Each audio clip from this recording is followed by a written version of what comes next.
En este vídeo veremos qué es la criptografía y cómo ha evolucionado históricamente.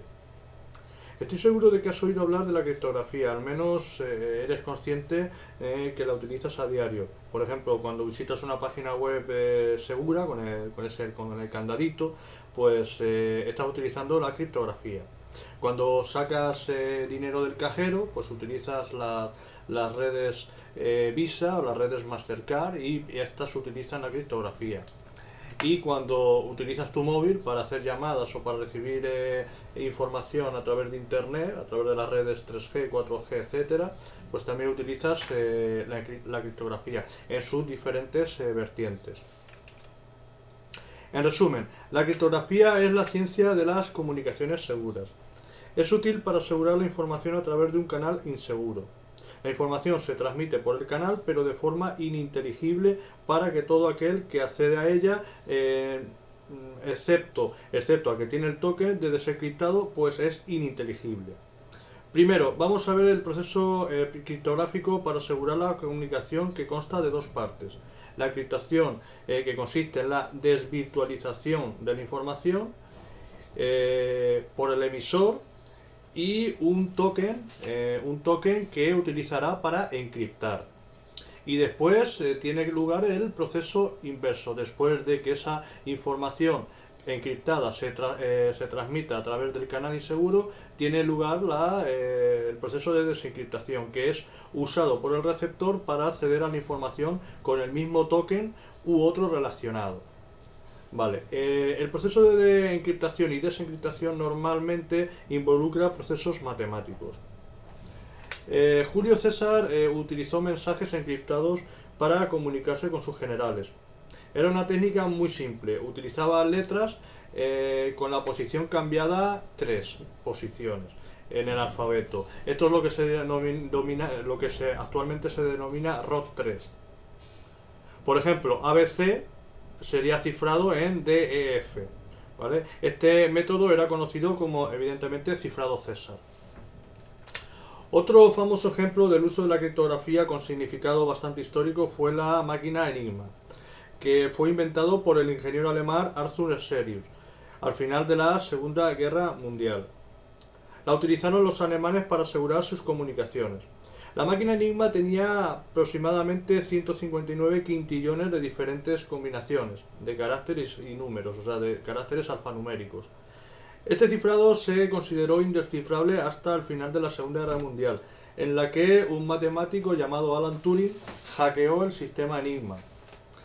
Bueno, antes acabo de decir que sí había hacker y no ahora que cualquier chavalillo coge el Kali Linux y se cree que es un dios del hacking. Bueno, en fin. Eh, Estos eventos fueron recreados en una película llamada The Imitation Game, o el juego de imitación, que data del año 2014. Cabe recordar también que Alan Turing fue prácticamente suicidado por el gobierno inglés por su homosexualidad. Eso fue la forma de pagar los servicios prestados. Y otra cosa también, los aliados seguían vendiendo la máquina Enigma poco después de finalizar la Segunda Guerra Mundial, ocultando el hecho de que ya tenían el hackeo hecho. Ahora veremos el rol de la criptografía en el contexto de blockchain. El cifrado criptográfico es realizado mediante claves de cifrado y descifrado. Estas claves son cadenas alfanuméricas normalmente.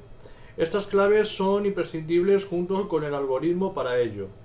Hay dos tipos de criptografía principalmente. Está el cifrado simétrico, la que se usa la misma clave para cifrar como para descifrar o encriptar y desencriptar, y la criptografía de clave asimétrica.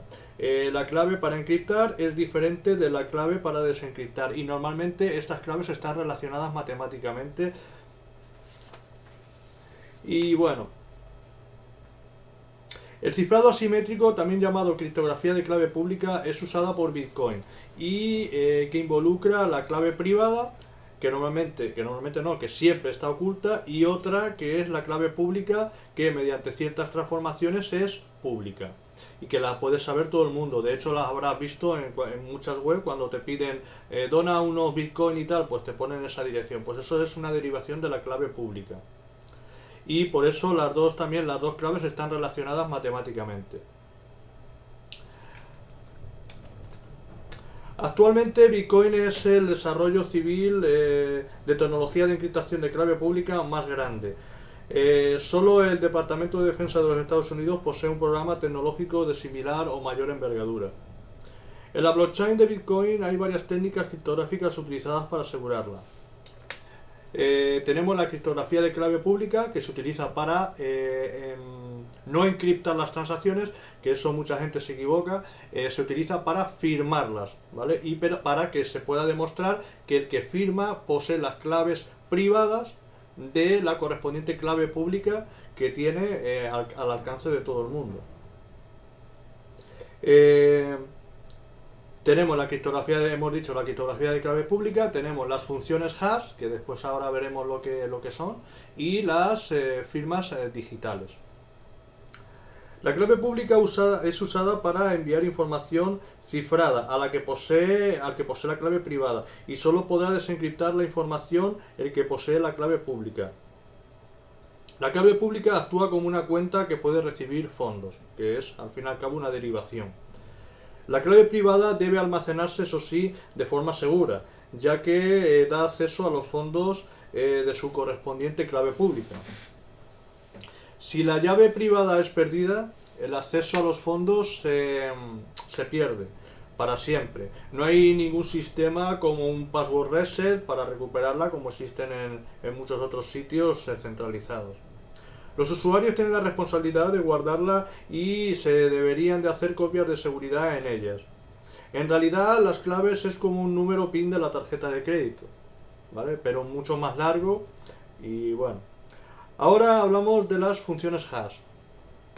Antes hemos dicho que todos los nodos almacenan una copia de la blockchain, resultando también de un enorme almacenamiento y redundancia. Pero este realmente es el precio a pagar por el beneficio de la descentralización y la eliminación de una autoridad central. Más allá de eso, los datos pueden ser de diferente tamaño. Por ejemplo, los bloques pueden tener en Bitcoin 500 transacciones o pueden tener 1000 transacciones. Todas ellas varían, no son iguales evidentemente. Aquí el tamaño de bloques de Bitcoin. Aquí por ejemplo tenemos 1.3 megas, 1.2, 1.14, en fin. Tener en cuenta de que el tamaño máximo de bloques en Bitcoin es de aproximadamente de 1 mega desde el 2010 y recientemente se ha aumentado a 1.4, ¿vale? Entonces no verás aquí, ves aquí este que está prácticamente a 1.4 megas. Estos son los tamaños de bloque en Bitcoin, ¿vale? Aquí mira, en esta columna pone mineros, son los mineros que realizan el hasheo y el tiempo medio. 3 minutos, 7, 40. Este es el hash de la transacción y la altura. La altura es el número de bloque. Entonces aquí lo que se puede ver pues son los tamaños de bloque en blockchain.com. Para poder almacenar eficazmente los datos entonces y guardar su integridad, se usan las funciones hash. Estas funciones convierten cualquier cadena de caracteres alfanuméricos en una cadena de longitud fija. Aquí tenemos también en esta página, en este enlace que lo dejaré en la información del vídeo, pues se lo pasaré para que lo podáis probar. Ponéis cualquier tipo de cadena, por ejemplo Golamundo, y te lo calcula en muchísimos tipos de algoritmos de hash. Pues aquí tenéis el Golamundo NM2, NMD4, NMD5, NSA1 y el que utiliza Bitcoin, que es el SA256.